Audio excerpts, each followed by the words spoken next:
Welcome to Your Redemptive Birth, the birth story podcast where we hear directly from women who have journeyed from medicalized births to natural ones. I'm Sarah, and together we'll hear from women who have reclaimed birth. Their stories are marked by healing, strength, and deep trust in their bodies. If these stories resonate with you, I'd love for you to follow the podcast and leave a review so more women can find hope here. And for more redemptive birth tips and encouragement, come connect with me on Instagram at Your Redemptive Birth. This podcast is for educational and informational purposes only and is not medical advice. Always consult your healthcare team for guidance specific to your pregnancy and birth. This is Your Redemptive Birth. Welcome, Grace, to the podcast. How are you doing today? Good. How are you? Oh, I'm doing so fabulously. I'm so excited to hear your story because we were just as I always do. We're always talking before we hit record, and you are 8 or 9 days postpartum. Remind me. 9. 9 days postpartum. So you are fresh, and this birth story is fresh in your mind. Yes. And this was a beautiful home birth, very, redemptive after your induction experience with your first. So we are so excited. We're going to get into all the deets today. And I'm just so thank you for sharing your story while it's so fresh in your mind. I know some women, it's so exciting and you really want to tell it. I think it's so good for women. I messaged you, I think, the morning after I gave birth. Yeah, I messaged you the morning after. Literally, I'm like, I need to do this now. I'm so excited. Right? I know you're on such a high after that. Well, before we get into your birth stories, mind sharing with us a little bit about who you are, what you do in the world, and your family? Yes. I'm Grace Lalonde. I'm 24. My husband, Ricky, we just celebrated our 5-year marriage anniversary the week before I gave birth, last week. We live right outside of San Antonio in Texas Hill Country. We moved here, I think almost 3 years ago now, maybe 2. I don't know. I get mixed up. And we have our first son, Leo. He's 2.5. He is so sweet and special. He is just the light of our lives. And we're Christians. We love the Lord. I'm so excited to talk about his goodness in both of my birth stories. It has just, I feel like, makes me want to cry. The Lord has just been so good and was very gracious, not only in my first, like you said, medicalized birth story, but just last week. There's just so many things that I'm so excited to talk about. But yeah, we live in Texas. We're Christians. 2 boys now. It's so funny. We're we have kids. We have boys. So crazy. But yeah. Yeah. That's beautiful. Beautiful. Yes. Well, my husband and I briefly right after we got married, this was 6 or 7 years ago now, but we lived in Dallas for a year, but I'm from the Midwest. So okay. You're in the Midwest then we now? had our firstborn. Yeah, we're in the Midwest. But after I gave birth to my first one, then we moved back to be closer to family. But nice. God bless you, Texans. Everything really is bigger in Texas. So actually, we were both born and raised, I should say, in California, Southern California, and we had never lived anywhere else until 2 years ago, moving to San Antonio, and we love it here. But now I'm like, oh, it wasn't so scary to move across the country. I want to do it again. I was so scared to move, but now I love the change. So yeah, but we were raised in California. Wonderful. Yeah. Cool. Well, then I guess we're all sort of transplants in a way, huh? Yep. All right. Well, why don't you take us back then to getting pregnant for the very first time, the kind of birth you were planning for, and then kind of how your birth plans, I think, sounds like they changed later in pregnancy. Yes. And tell us that birth story. Okay. So my husband and I were married for 2 years, and I was on a combination birth control pill because they had put me on. We got married when I was 19, so they had put me on that when I was 17 for irregular periods and hormonal acne, and I had just stayed on it. And I was having some health issues. Obviously, my cycles were irregular, but I was on the birth control. I found out that they can be abortifacient, and I was just uncomfortable with what I had realized that it could be doing to my health, and we had wanted to start our family. So I had gotten off of that, and by God's grace, the first time I had ovulated after getting off of that, we had gotten pregnant with Leo. And before getting pregnant, I knew nothing about birth. I just had always said, of course I'll get the epidural. Birth is scary. And I'm not quite sure when the transition hit. We had known that we were definitely going to give birth in the hospital because I had not been convinced of home birth at all. I didn't even know about this whole, realm of birth. And we had Kaiser insurance, so we figured we'll go with our insurance. And somehow it was all on Instagram. Everything I've learned about birth has like been from accounts like yours on Instagram and the few books I've read that I'm obsessed with, Ina May and Bradley Method, all those. Um, Mhm. but yeah, I'm not quite sure when I started deep diving into learning about physiological birth, but when I did, it was sometime in my pregnancy I became obsessed with it, and I just realized, oh wow, God's design is so intentional and so beautiful. I mean, and my husband too. Ricky and I just went like crazy. We were learning so much and just, we thought it was beautiful, but we still were going to give birth in the hospital. And so I read a book called Home Birth in the Hospital. And that's what it kind of was going through in my pregnancy. Like, I'm going to have a home birth in the hospital. It's going to be physiological. I want it to be undisturbed. That was my goal. Um, and so as far as learning about birth, that's kind of where I was at. I wanted to experience that unmedicated in the hospital. And I went through my pregnancy. Um, and my pregnancy was pretty smooth. Nutritionally, I just honestly only in the past couple years since I've had Leo and I've had to really buckle down and learn how to feed myself well, feed my family well. I look back Mhm. at my pregnancy with him and I wasn't really nourishing myself. I wasn't drinking water. I was taking very low quality vitamins. I wasn't eating throughout the day. Both pregnancies I suffered with really bad food aversions. This one I'll get into Mm. what I did with that. But I look back and I don't think I was really informed on how to take care of my body, and I think my body ended up suffering with that, and I ended up developing the preeclampsia. Um, so yeah, that's pretty much the pregnancy. I love being pregnant. It was so exciting. We were so excited. Um, but yeah, so my expectations, I would say, I really wanted to have an unmedicated birth in the hospital. Yeah. Oh, and I love that you mentioned how important it is to nourish ourselves well in pregnancy. Yes. I would totally agree. I hear that so often from women, like in our first pregnancies, we're just kind of unaware actually Yeah. how to eat well, I had no which idea. is wild because yeah. And then once we have that first baby and we're feeding our baby, and then we go, oh my goodness, like Yeah. I'm Well, and relearning that's when I nutrition right kinda now. got into my crunchy phase, like, I'm trying not to obsess about that still, but, like, oh, seed oils, Yeah. like, all sorts of stuff like Yes. that. I had just now been learning about that stuff, and my OBs were like, "Oh, you could eat, pickles and potato chips, and the baby's gonna be just fine." And that did make me feel better because, all the women know when Mhm. you're nauseous and struggling, like, you can only do so much. Right. But then it also For sure. transferred over to me where I didn't have the knowledge to know really how what I should be eating, how to be eating. I mean, I really didn't. And I think I ended Yeah. up, I think my body was struggling because of that. Yeah, I hear you 100% for sure, Yeah. and I think that that's such an important because obviously not all cases of preeclampsia can be avoided, but there is an important piece that women can take responsibility for in terms of learning how to nurse themselves well, Yes. and that will, prevent that and, like, Yeah. increasing the salt intake, increasing protein, and, like, I always think about the brewer diet, Yep. when people are wanting to, avoid preeclampsia or address Yes. it, and that's a really great place to start, but, yeah, I totally hear you.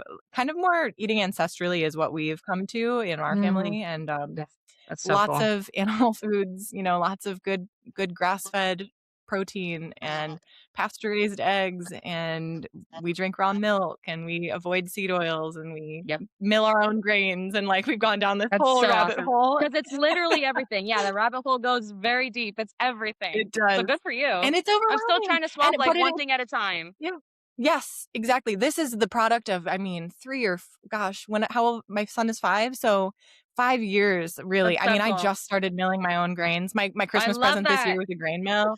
So, Yes. yeah, like, it's one step at a time, and, like, yeah, Yeah. you start first by just, like, switching over to, like, buying organic foods at the store, Yeah. and then Yep. slowly, one by one, it starts to shift, and, yes, I know how much more expensive it is, but, like, Yeah. my husband and I, we think about it like we're investing in our health because we're paying more now in the food, the Yes. high quality food we're buying, but in the long term, hopefully we're going to be avoiding lots of health complications down the Yeah. road because of the way what we're treating our bodies now. So, Yep. yeah, Yes, I okay, love sorry to go that. off on a little nutrition No, no, tangent, I but love yes, it. I think it's so key Yeah. for the conversation around preeclampsia and like gestational diabetes, just Yeah. healthy pregnancies in general. So, Well, and like you said, cool. I've All had to right. process this. Yeah. I've had to process this because, like you said, you can't prevent it necessarily. And that's something that it's still tempting for me to do. And even when I'll get into, I didn't have preeclampsia this time, you still put it on yourself. What could I have done? So, yes, there's Right. things that Right. I could have treated my body better. I could have known more, but I did the best with the information I had at the time. And I have to still tell myself that to this Absolutely. day about Leo's birth. And God works in my heart in that. Um, but yeah, I like what you said. You can't, it's not not everything is in our control.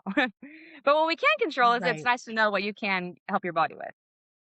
Exactly. Yeah, I always say you can't know what you didn't know until you find out you Yes. didn't know it. So we have to be so gentle with ourselves and give ourselves so much grace, Yes. and yeah, we're all on a journey and we're learning and we're just all trying to do the best we can, right? All right. Well, why don't you take us then into Leo's birth? Yeah. Okay, so everything started to kind of go downward, you could say, I think around 36 weeks. I think standard, like a lot of these stories go, I go in for my prenatal and my pressures were elevated a little bit in the appointment, and I had no idea what any, blood pressures or preeclampsia. And so they had sent me home with a monitor, and I was almost full term at this point. And so they said, start taking it twice a day. And if it reaches over this number, it was probably the 140/90. Um, Yeah. come in and we're gonna assess you. And I had no protein in my urine at this point. And I think how the Mm. order goes is so that happened. That was around 36 weeks. I started taking it at home and I took it. I think I got one high reading. So at this point I go into labor and delivery and they check it again and they do a 24-hour urine. And they found elevated urine, protein in my urine. And at this point, I'm really close to full term. I think I'm probably end of 37 weeks. No, maybe 30, yeah, beginning of 37, they say. And it's Thanksgiving week. So we have all these events Yeah. planned with the family. And I'm so done being pregnant. I was mentally like really struggling.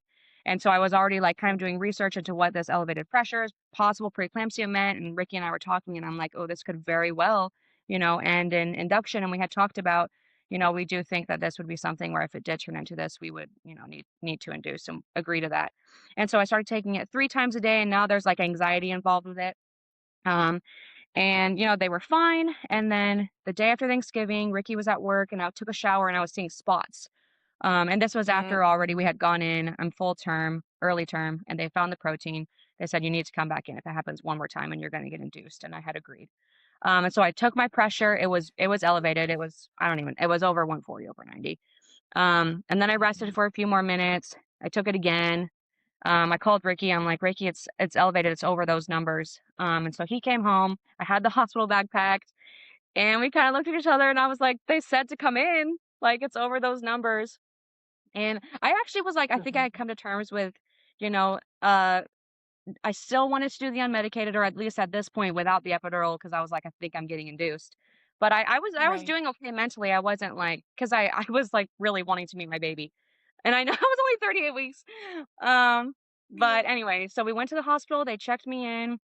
Um, they did the first cervical check. That was pretty hard. That was painful. And that's when it got real, like, oh wow, I'm in here and they're doing this. And I agreed. I signed the paper. We looked Mhm. at each other. I think we prayed, like, okay, I think, this is what we need to do. My pressures were still elevated in triage, but I was also super amped up. So I don't know.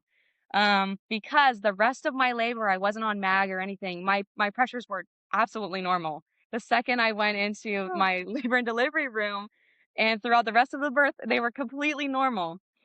But hindsight being Wow. 2020, I'm okay that we went in because they were elevated, because I had the protein. It probably would have progressed eventually, and I would have, because the only cure for preeclampsia once it's really at that point is obviously to deliver, and I was full term. Anyway, I agreed. They gave Yeah. me Cytotec. I started contracting immediately. I was in a super good mood. We had called our parents because this was at like probably 11 o'clock at night. Mhm. Everybody was like, "Oh my gosh!" Like because we had just seen them, and yeah, Ricky and I were just like excited. He was like the best doula. He was so educated. Yeah. We had been learning stuff all these months, like I had said, the Bradley method, that book. So he was just ready. He was like ready to coach me, and my contractions started right away with just the Cytotec. They put me on Pitocin. I was progressing really, really well. I think I only got one cervical check, and I had gotten maybe to 5 or 6, and this was 7 hours in. Mhm. So when I had prepared myself, okay, if I'm gonna have Pitocin contractions that my body isn't controlling and I'm not in control of, I'm not gonna hold myself to the standard of having only my natural pain Right. relief from the endorphins that I guess I'm not even really getting because it's being, that whole thing. Right. So I'd made Right. it 7 hours without the epidural, and I looked at Ricky, and I was like, "I think I'm calling it because I'm, like, feeling it. I'm really feeling it, and I could still have hours." And I had in my head, I mean, this isn't I've already kind of crossed the threshold of this isn't, um it's being put onto me, so I think I need something extra. And that's what we had talked about. And Ricky said, I think you're right. Yeah. And I think we prayed again. And I had agreed to do the epidural. And the anesthesiologist came in, gave me the epidural. It worked like right away. I slept for a few hours. Um, and then I woke up. Um, and I was feeling them. And I started pressing the button, to up the medication, but it wasn't working. I was feeling them, and that was going on for a few hours, but you can't work through them when you have the epidural and you're feeling them because you can't move. So I was Right. just kind of laying there, and Ricky's kind of like, I don't know what to do, you know. So, For sure. okay, this is Oh, where wait, it gets, I'd love to yeah, say too with that, women sometimes don't know that, like, the epidural is offered as, like, this cure-all thing that will, like, yeah, it will work, you'll be completely numb, you won't have to feel a thing, and the reality is that for very many cool. women, it doesn't fully work, or it works for part of the time, and then sometimes it doesn't, or, like, it only works Hmm. on one side of your body, and, like, that's just also something I think women should be prepared for, Yeah, you know, in the event that that happens to totally. them Yeah, because yeah, even for women who are, like, completely not planning physiological births at all, and so they do 0 prep for, like, managing any sort of intensity, and yeah, then they think that the epidural is gonna, like, save them, and then it yeah, doesn't. Oh gosh, yes. yeah, but Well, and at least mhm, in so my yeah. experience and a lot of the people I've heard, it's not like they're going to come in when you're asking for an epidural and give you true informed consent. You kind of have to Right. be prepared for that before, in my opinion and in my experience. And I had known that, and I wanted the epidural. And so I had worn Yes. off. Yep, Um, and that's okay, and yeah. so this is where it gets interesting. So I had worn off, and I was working through them, just laying still in the bed for a few hours, and they didn't check me.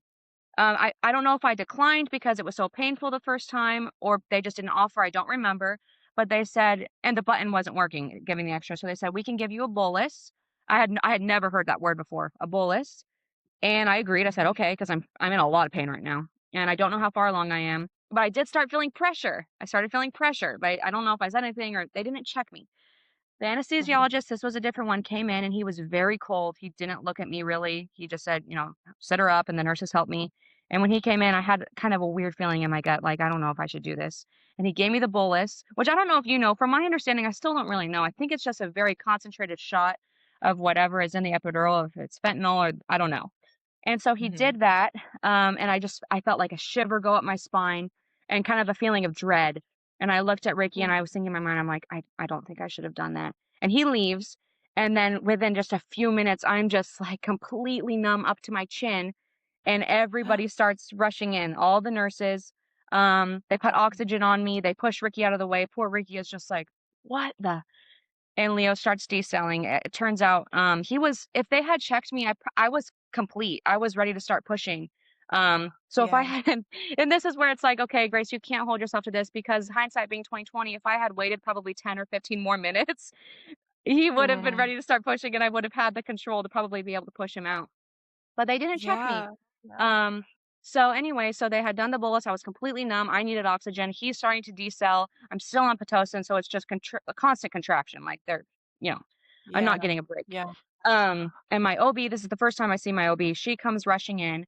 Um, she checks me. I think my water breaks. Ricky said something exploded, and she said, "You need to no, start pushing. You need to start pushing." And I'm like, "I can't feel anything. I literally can only move my eyes." And that was scary. I was not prepared for that possibility. And Ricky, oh, this is one more thing. I always like to tell this because Ricky looked so afraid when everything happened and they pushed him out of the way and he's watching the monitor and they're all rushing, working around me. And I'm just praying like, Lord, where are you? What is going on? And I'm looking at Ricky and each contraction, oh, so sad. Leo would decel down to like the 60 beats per minute. So normally it's like beep, beep, beep, beep. And then you hear beep, beep. And I just see Ricky's face like I'm just locked eyes with him because no one's giving me assurance. He would just God, look at me and try and give me reassurance. And that kept me through. If I hadn't seen his face, he was trying so hard. I was so grateful for him in that moment. And then he would yeah, decel and come back up. And I couldn't push. And so my OB came up to me. She got in my face and she said, Grace, like he needs to come out. I can do the vacuum or we need to do the C-section. And this I still don't know. I mean, it was my decision, but my thinking with the vacuum, I might be wrong about this. But I was like, okay, he's in mhm, what seems to be severe distress. He's not even in the birth canal. I can't push at all with you. And from my yeah, understanding, you kind of only have one or two goes with the vacuum. And then, I don't know. And I had later talked to another OB and he said, I don't think she would have offered it if she didn't think it was safe. But I had made the that's decision in fair, that moment. I yeah, said, in my gut, I said, "Do the C-section." I just said that. And so Yeah. I made the call. I was the one that made the call, and they said, "Okay, get her out." Um, and poor Ricky, he tells the story. They scrub him in, and he doesn't know the last heart tones we heard were like in the 60 beats per minute. They took it off, it rushed us down. And he says that they took him in the closet wherever they scrub him in, and he just has his hands in the air, like pleading with the Lord. He doesn't know if I'm okay, if Leo's okay, and he's just Mhm. pleading with the Lord, like, Lord, save my wife and baby. Um, and so they're wheeling me down the hall, and I see like the lights, and we're just running. They're having me take off my jewelry, and I'm just crying out to the Lord, like, God, save my baby, save my baby. And I just feel this Mhm. peace come over me, and I know it was the Lord, just saying, his life is not in your hands. There's nothing you can do. You need to trust me. And I felt that in my spirit. And so I was able to not relax. So I was still crying out to him audibly, but I had that in my heart. And we got Mhm. into the OR, and I'm still just numb up to my chin. I'm starting to kind of freak out, and the anesthesiologist, he was very harsh with me. He kind of yelled at me. He was like, "If you Oh, want," I didn't know if I was gonna be put under. "If you want me to put you to sleep, I'll put your baby to sleep." And all the nurses kinda stopped and looked at him, and I was like, Um, what? I know, it was very strange. I actually had an appointment with the chief OB of the hospital because I was so offended by what he did. Because he yelled at me. Yeah. I didn't know if it was a crash. I was still in my right mind where I'm like, "Do I have to be put to sleep?" And I don't know if it's because he was tense because Oh. he knew it was the bolus or the situation, but yeah, he said, "If you want me to put you to sleep, I'll put your baby to sleep." It was crazy. Oh my Yeah, that gosh, that is honestly is I still think I've absolutely had to forgive him. Yeah, I still horrible. kind of have to work through that in my heart because I was like, felt yeah, it was kind of hard. Anyway, they found it. I'm just crying out, "Jesus, Jesus, my baby." And the nurse finds his heart tones, and she's like, "Grace, Grace, he's okay, he's okay." And Ricky comes in, and I see Ricky, and Ricky has just like tears in his eyes. And Mhm. yeah, they're starting calling vitals, however they do it. That's blurry to me. Yeah. And Yeah. yeah, then they say, "It's a boy." We knew it was a boy, but it's a boy. And then we hear crying. He's Aw. here. And I see his face, and Mhm. he looks just like me. My husband, he's half Indian. His mom is from India. And we were expecting this little brown baby with big black hair. And he looks just like me and my dad. And they hold him up in the air, and they take him away. And Ricky and I are just holding hands and crying. And he says, "That's our baby, our baby." And I'm just like, "Oh, like, thank you, Lord. He's okay." Um, and they start cleaning him up. I mean, I'm so thankful that even with all the meds, I have these memories. I'm conscious in my mind, and Mhm. I'll ask Ricky like, "What was I like?" And he says, "I literally was just like, you know, just laying there like I could not move. I could only move my eyes. I didn't feel myself Yeah. breathing. I was freaking out at this anesthesiologist, and I'm like, 'Am I breathing?' And he says, 'You're okay. You're okay.'" Uh, Anyway, so, they take Yeah. him away, and Ricky looks at me, he says, I'm gonna go with Leo." That's our first son, his name is Leo. "I'm gonna go with Leo," and Yeah. I just nodded, I said, "Okay." And then I turned my head, and they just stitched me up, and I just laid there, I was just accepting what had happened, but praising the Lord that I'm alive, I guess I'm breathing, I can't feel myself breathing, but I'm here. And Leo, I hear Yeah. his cry, and I know that Ricky is with him. And so, yeah, that's kind of how it went, and I guess they stitched me up and rolled me in, and I'm so thankful that I have the memory of them putting him on my chest and seeing Ricky, and that was special. Obviously, we didn't get the golden hour, but the fact that the first thing I see is he's on Ricky's chest. They put him right on Ricky's chest when he got in there. God is gracious in that. And that Leo, he had perfect APGAR. He was fine. He recovered well after they. Who knows what would have happened if Good. we did the vacuum, blah blah blah. But I'm content, and I've come to terms with what has happened with that. Um, and Mhm. it's something that's interesting is before his labor and delivery, I spent my entire pregnancy after learning about this kind of praying for a very specific type of birth. And then I was convicted probably the last week of my pregnancy, like, "Lord, I'm asking a lot of like what I want, but in the end, like I really do truly want your will to be done, even if that's not what Mhm. happens. And please, if that's not what happens, like help my heart to accept what your will is." And it turns out nothing went the way, which is why the my home birth is so awesome because it's a very different story. But yeah, it turns out I did pray that prayer. I said, "Lord, let not my will but yours be done," because I have not been praying that. I've just been praying, "Please give me this, this, this, and this." And Yeah. he didn't. And I prayed, "Let your name be glorified in my birth." And I think it was as we were crying out to him, and the nurses, as they're cutting me open, they're hearing, "Lord Jesus, creator of heaven and earth, save my baby." I don't know. Yeah. Yeah. Yeah. um, yeah, so that's the birth, and they wheeled me into postpartum, and it was a very hard postpartum, I mean, much different than this recovery. It was rough. I mean, you have your your abdomen cut open, and the baby, it's a Right. lot, and all the medication that you're on.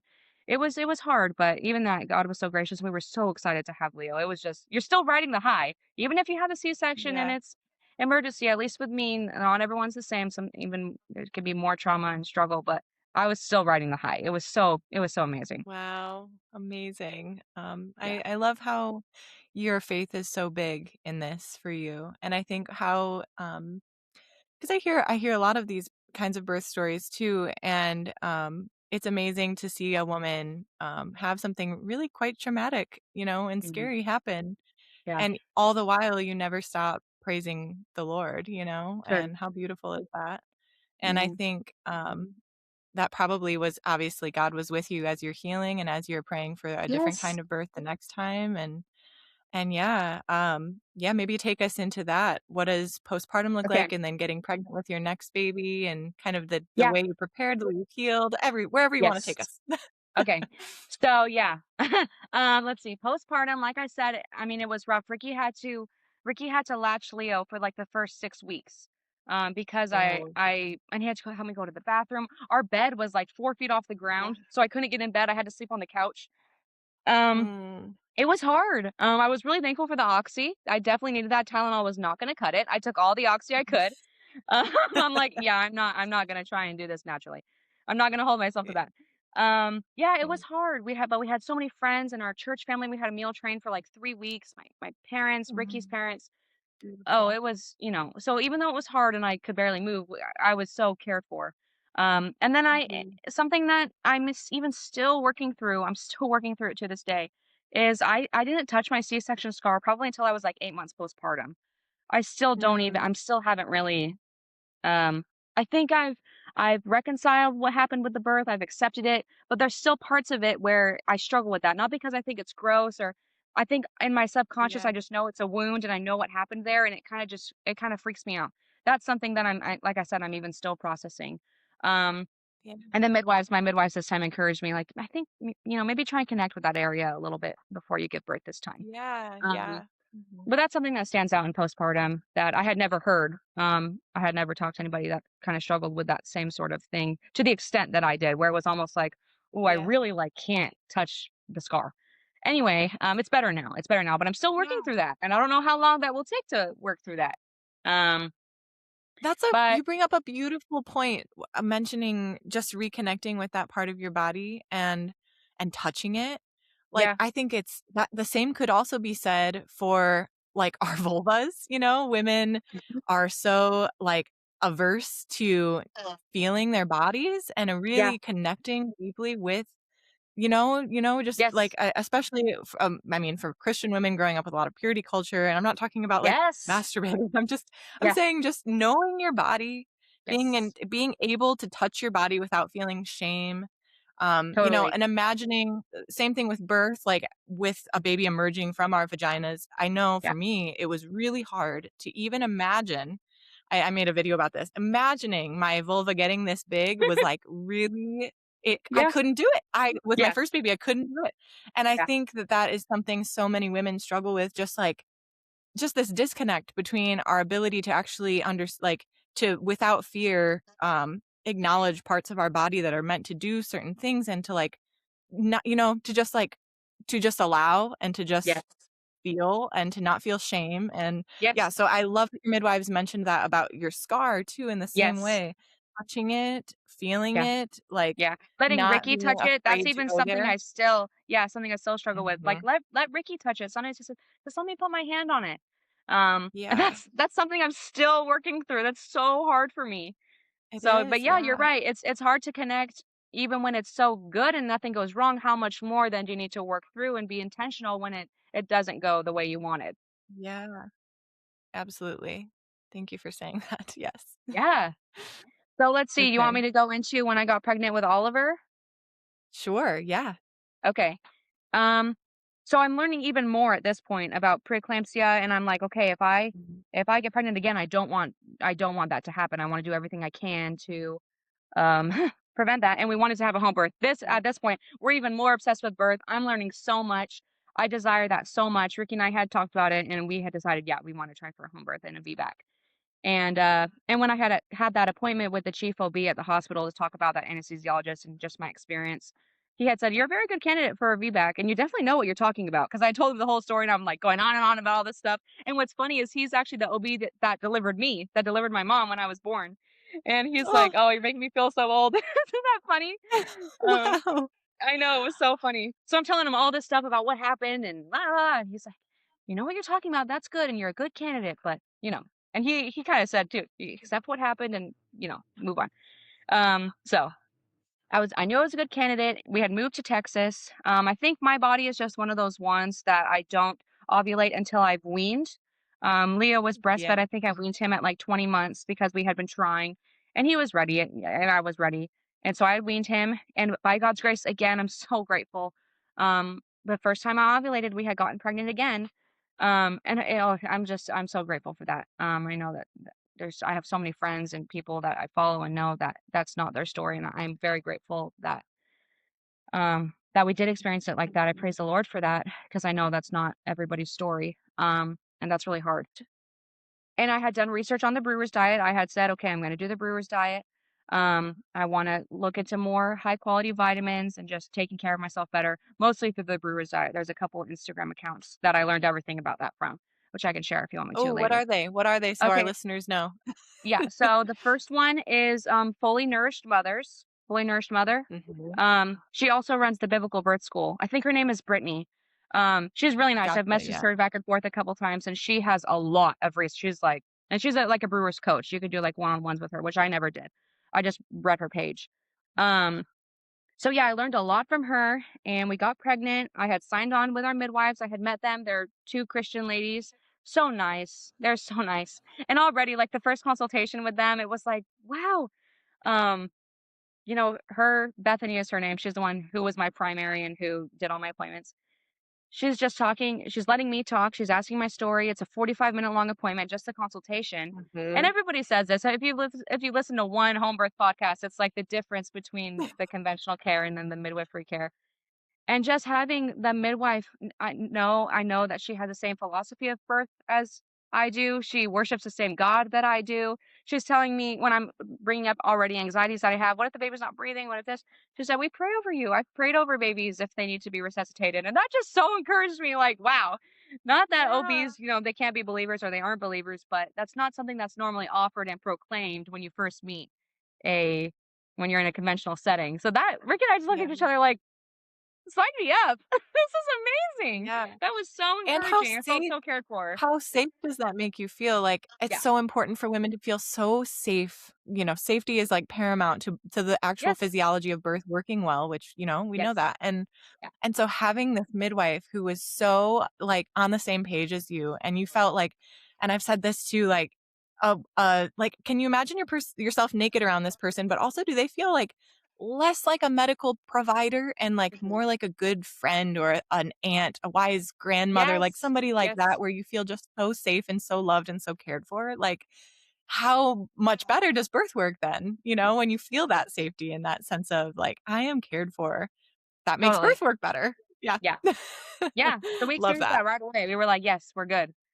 Um, so yeah, that's getting pregnant, finding our providers, and then his pregnancy, the same symptoms. I'm sick in the first trimester. I have awful food aversions my entire pregnancies. I think that's just how I'm Mhm. pregnant. I really struggle to eat. But you're supposed to start brewers by 12 weeks. I couldn't start it until 20. I genuinely could not. I could barely eat like a chocolate muffin.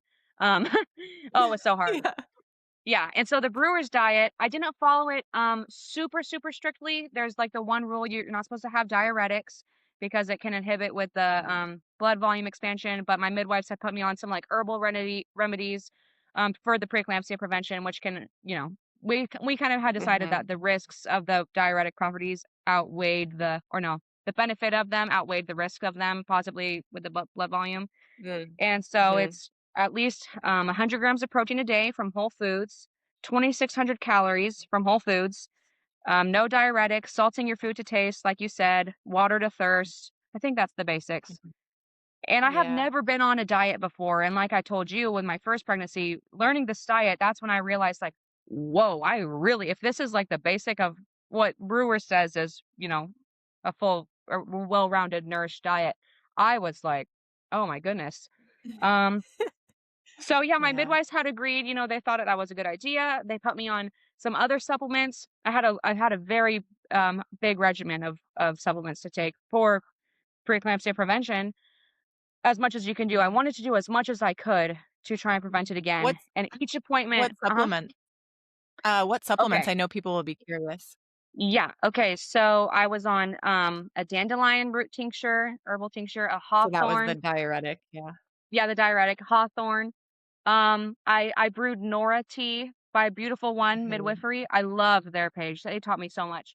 I drank their tea, and then I had spirulina, and spirulina gave me so much energy. I'm never gonna stop taking that. Um, And this was the regimen, my midwife had given me. I'm not sure why each one, is supposed to help. I'm not sure. Spirulina, yeah. grapeseed extract, wheat germ, um, magnesium glycinate. Man, there's 2 more. Spirit, maybe you can put it in the notes too. But I'll stick it in the Yeah, notes. okay, yeah, I'll send it to you after because there's a long list. Okay, that's Um, perfect, yeah. okay. Yeah, so they had agreed that they thought brewer's diet was good, but my main thing with my appointments all the way up until I gave birth was I was really struggling with obsessing about doing as much as I could, and they had to just Mhm. encourage me like, "Grace, you need to rest in what God has for you and Mhm. know that you're doing as much as you literally can." 'Cause I would have a day, I Yeah, mean, 100 grams of protein and 2,600 calories. I didn't normally get up to that high of the calories. I did with the protein. It's a lot of mental effort. And it I would have is, one bad yeah. day or I would get sick and I'm like, "Oh no." Like I ticked the scale back. "Now I'm gonna get preeclampsia next week." Like, and that's where my mind would go. And my husband and Yeah, the midwives, they would just encourage me like, "No, you're literally okay. You're very healthy." yeah, And you're doing yeah, everything you can. So I struggled with that. I struggled with the control and the dread of not wanting it to happen again, especially because yeah. now I really desire this home birth. Um, I'm praying for that. I start my pregnancy with praying the prayer that I prayed at the end of Leo's pregnancy, let not my will but your be done, your will be done. But I would just Mm, cry in the shower and just weep and talk to Ricky like, "Lord, I love your design for birth. I want to experience it like that so, so, so badly. I want your will to be done, but you know how deeply I desire this." Um, yeah, and uh, and yeah, I just wanted it so, so bad. So I wanted to do what I could to prevent it again. And it just felt kind of like it was looming over me all the time. And it wasn't even until probably 2 weeks before I gave yeah, birth that I really let go of that. My midwife helped me with that. I can talk about that later. But yeah, so I was yeah, doing brewers, I was taking these supplements, I was exercising, taking a walk every day, stretching, blah blah blah. And I felt the difference. I mean, forcing myself to eat even with the mhm, aversions, finding the things I could to get to that 100 grams of protein, and it did help. I did feel so so so much better than my first yeah. pregnancy. Um, Yeah, you mentioned food aversions and how earlier you mentioned food aversions and you had yeah, a couple tricks up your sleeve to help yeah. with that. What did you do that Well, helped you? yeah, so well, I would drink because milk was something I could get down, and milk has so much fat, Mhm, calories, and protein.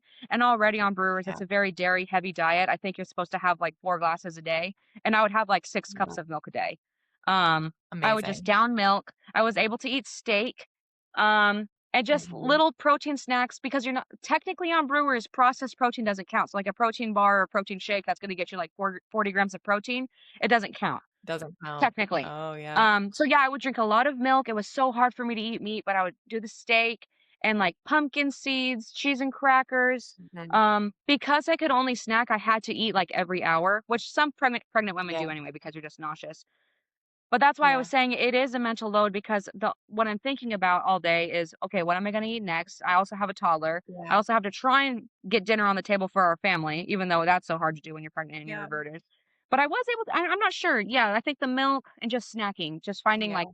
snacks that are like 10 grams of protein. And I'm like, okay, if I have 4 snacks a day, a good, oh, bone broth, hot chocolate. I would have Bone that broth for is breakfast good, every yeah. morning. I still do for like a year Yep. now. I'm obsessed with it. That's good protein. That starts Mhm, your day off right. Things like that. Um, yeah, and then just accepting when I have a bad day, okay, I have a bad day. Um, you cannot be perfect. I didn't even follow it perfectly. I didn't start counting the calories until the end. I probably only got 2,200 calories a day, and it's hard to not yeah, obsess about numbers, especially if you struggle with dieting and things like that. It can be yeah, hard. It's just a lot of work, but it's worth it if you see the evidence yeah, of it and you think it's going to benefit you, which I did anyway. So yeah, absolutely. Yeah, eating for pregnancy can feel absolutely like a full-time job, like you're Yeah. constantly nourishing and constantly Yes. thinking about what's the next thing that I'm Which gonna kind of be makes able to get sense down. because, yeah, you need to have a Mhm. lot in For you. It many makes women sense. anyway, It's yeah. just, yeah. So yeah, Yeah. that's pretty much the pregnancy. I was healthy the whole time. My blood pressure would always she would come over with the cup and I'm like, "Okay, here we go. Let's see what my blood pressure Yeah, is." And it was always I slightly know. elevated in the office, and then I would come home and it was fine. And that went through my whole pregnancy. They would answer all my questions. We would talk about the birth, and I was so excited for they would always ask me, "How are you feeling about labor?" Because all my questions just it wasn't even about labor, it was about my health. They were so patient with Yeah. me. And then they would say, "How are you feeling about labor?" And I'm like, "Oh, I'm so excited to labor. I just want to be able to get there." So I just want to get there. Yeah. Yeah, well, you mentioned that a couple weeks before you went into labor, you kind of finally put that down. You kind of Oh yeah. finally released a little bit of worry with your midwives. You wanna Yes. tell us more about that? Yeah. Yeah, so, I had gotten more labs done, and I was just kind of obsessing over my labs. I know, like, just enough where you can say, "Oh, that might be a little weird, or that might be a little out of range," but I don't know enough where it's like I could give myself reassurance. Obviously, that's what your medical professionals are Mhm. for. And I was just messaging them, and I had already had an appointment with them, and I was talking about it the whole time. And she reaffirmed me. She said, "You are very healthy. Everything is okay. And I think you need to just let this go and accept whatever the Lord has for this birth and the rest of your pregnancy." And she had said that in an email. It wasn't to my face. And I read those words, and I think I was 36 weeks. And I was like, you know what? Mhm. And I had been telling myself that in my head and just, praying. But her saying that for some reason at that point, seeing my blood work and thinking something was wrong, but everybody else is telling me it wasn't. And I'm like, okay, I'm either going to Mhm. have to accept that I'm okay or obsess and then try and find a problem when there isn't one. And then when she said, Mhm. I think you need to just accept whatever God has, even if that's not, a home birth and maybe you do get preeclampsia. She didn't say that, but that's what I was, okay, maybe it will happen Yeah, again. inferring, But yeah. yeah, and after that, I was better after that. I needed to hear that. So Beautiful. Beautiful. Well, why yeah. don't you tell us then, bring us into when labor begins and what that looks like for you? Oh my goodness. Okay. So one of the coolest parts of this story, like I said in when I was messaging you, like that God just completely answered every prayer that I had and redeemed. Well, I don't want to say redeemed Leo's birth because Leo's birth was special in his own way, but it was really hard, Mhm. and I had a lot of things that I wanted to happen for this home birth, and I just wanted to be able to do it. And it was, 37 weeks, and I go in for my appointment, and this is when they found, like, the protein in my urine with Leo, and my blood pressure was elevated. And she checked my pee, and she's like, "It's clear, like, there's no protein." And I was like, "Really?" I'm telling you, I was just expecting something to go wrong at any moment. She took my pressures, it was perfect, and I looked at her, and I'm like, "This is when they found it with Leo." And she said, "Great, like, go and live your life." And the next week, this is, like, 2 weeks ago. I'm not like, this was literally, like, a few days ago. This is literally 2 weeks ago. No No, kidding, yeah. literally. So I go in, my appointments are on Tuesdays, and we have so many people praying for us. I mean, my mom's friends, all our friends, our pastor prays for us on during service every Sunday. And I would love his prayers for me, and I would just cry, "Lord, please listen to this man. Please hear his prayers. Please hear his prayers." Um, 'Cause and we shared Mhm. with people the struggles that I was having and because I wanted people to, surround me with prayer, and they did. Anyway, so I was telling everybody, it's Tuesday, I'm 38 weeks, on 38 and 3 is when I gave birth to Leo, and it's looking really good. I think I'm gonna be able to go past that. And everyone's like, "That's so exciting," and I go in for my appointment on Tuesday, and I'm starting this week feeling period cramps. And I never had a natural Mm. contraction of Braxton Hicks with Leo, and so I'm thinking, "Oh, maybe I'm feeling like Braxton Hicks." But they feel like period cramps, or maybe I'm dehydrated. Turns out it was early labor. So I go in on Yeah. Tuesday, my pressures are normal, no protein, and I'm like, Bethany, my midwife, I'm like, "There's no way I would actually go into labor, like, this week, right?" Because she's like, "You could have the baby at any time, technically, you're 38 weeks." And she's like, "But don't have him this weekend because I'm going out of town." And I'm like, "Oh, yeah, obviously, I probably have a month. I'm gonna go to 42." Um, so that was Tuesday. Wednesday, I have cramps all day. I mentioned it to Ricky. I'm like, "Ricky, I'm really having, like, period cramps today. I don't know what's going on." He's like, "Okay, that's weird." And Thursday morning, I wake up at 4 a.m. and I have like a minute-long period cramp. And Leo wakes up really early. He sleeps in his own room now. He usually wakes up at like 8 and he wakes up at 5 and he comes in. And like the mood in the house is just weird. Something is like, okay, this is kind of weird. And 20 minutes later, I get another minute-long period cramp. And maybe they were like 40 seconds at this point, and I'm like, "Okay, this is really weird." And it's the day I was anticipating this day for so long, 38 and 3 is when it happened with Leo, and I wake up and lo and behold, I go into labor and deliver my son the same gestational day that I was induced with Leo. It's like, Oh, Lord, how much more praise clear the can you Lord. be? It was just insane, and I didn't even Mhm. recognize that because I was so in denial that I was in labor until his, like, head was out. I kept asking him, "Am I really in labor?" They're like, "Grace, you're in the tub pushing him out," because I couldn't believe it. But, yeah, Mhm. I'll tell the rest of the story, but I just wanna emphasize that, like I told you, it was like the Lord was saying, "Let me redeem this day for you. Let me redeem it for you." Um, because how statistically unlikely is that I'm early, I'm Right. 38 and 3, and it's the same day that it Mhm. happened with Leo. It was just so special. I'm like, "Lord, I will never So doubt your love for beautiful. me." Oh, it's so Never. special to me.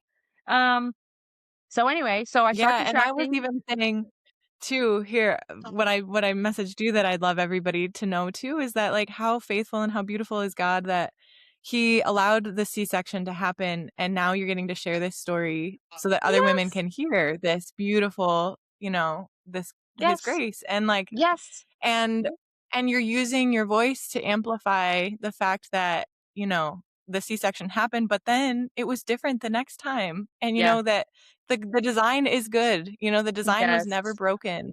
Oh. And yeah, oh, just praise the Lord. That's beautiful. Yes, Thanks. seriously, praise the Lord. I that whole day I'm just like, "Today?"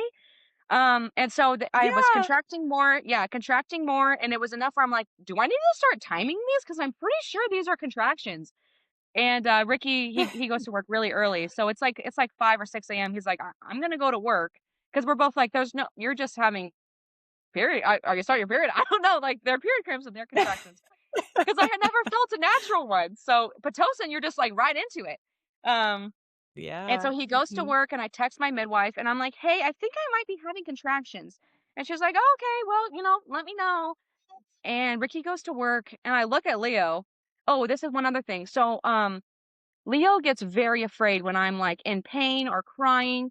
And my parents were going to come Mm. out when I'm 39 weeks. Like my dad just got here the other day when I was going to be 39 weeks. They're going to stay in their motorhome for a month so that Leo could be with them when I'm in labor because we were like, I don't think Leo can be here. And this was Mm. another answered Mhm. prayer. Obviously, my parents couldn't be there because it was early. And Leo, my entire labor, we prepped Leo a lot for Oliver's arrival and birth. And babies cry, they say wah wah. And he's gonna need milky, and mommy's gonna hold him a lot. And Leo was like so excited. He would talk about Oliver, and I explained to him. I showed him a few like non-graphic birth videos. Oh, he loved that. Seeing the baby like come out of the water. So I think he kind of he's 2.5. He understood a little bit.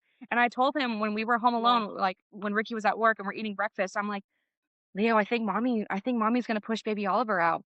And he kind of looked at me, and I'm like working through contractions already. I'm starting to ramble and go back and forth. Um, I'm timing contractions, and I'm already starting to work through them, and what I was gonna say is I was so worried about Leo, but Leo was, like, working through them with me. I'm already, like, on my knees, like, moaning and growing, and Leo's like, "Ooh, ooh." Like, he's not scared at all. He's not scared at all, and even going into active labor and Beautiful. stuff, he's playing, we have his show on, he's watching me, and I was a very vocal laborer and kinda panicky at some points, and it's like just the Holy Mhm. Spirit just rested on him, and he just looked at me and kinda just smiled, and that's very strange for him. I was not expecting that. Um, anyway, so Mm. you can picture him. Ricky's at work. I text my midwife, and I'm like, "Bethany, they're really intense." And they were like a minute long. It was like labor. And she said, I'm not really sure. She was just texting me, and she's like, I think it might be happening. And I was telling her that there's absolutely no way. I'm 38 weeks. I just could not, I don't know. I couldn't wrap my mind around it. Um, okay, so I'm probably timing Denial her crazy. denial too, though, is one of the best strategies to make early I labor think so. feel a Yeah. lot shorter. Yes. I hear so many women say, "I just ignored it. I ignored it until I couldn't possibly ignore it anymore," Yes, kind of a thing. yes. So maybe I kinda did do Mhm. that, but they were intense enough where Yeah, I was really working. It wasn't like, "Oh, I'm having one." It was like, "Oh, wow, yeah, I need to brace myself." And we had prepared, yeah. I had all my tools, like, Ricky was ready to doula me, coach me, and Bethany, she's like, "I think you're having your baby." Um, And she said, "Can you send me the log?" I send her the log. She says, "Tell Ricky to come home." I'm like, "There's no way." And so I call Ricky, and he's not convinced either. I'm like, "Babe, Bethany says you need to come home now." And he's like, "Grace, I really think, like, let me give it to lunch." And I'm like, "I'm getting one." Oh, and he's like, "I'm coming home." Like, he just needed to hear me make those sounds, and he was like, "Oh, it's real," because I Yeah, was really working it's through them. real. And so he gets home. Bethany is like, "Okay, it's go time." I think she was seeing another client. And that was another prayer is there's two midwives.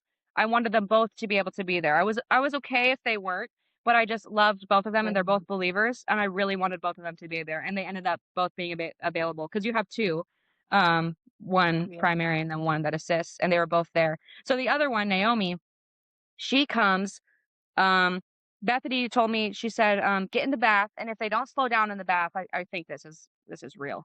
And they're not like the pattern of the 1 minute long every whatever it is, 551, 155, whatever. Mm. And there's actually a reason Yeah. for that, which I can get into later, which they had suspected a short cord.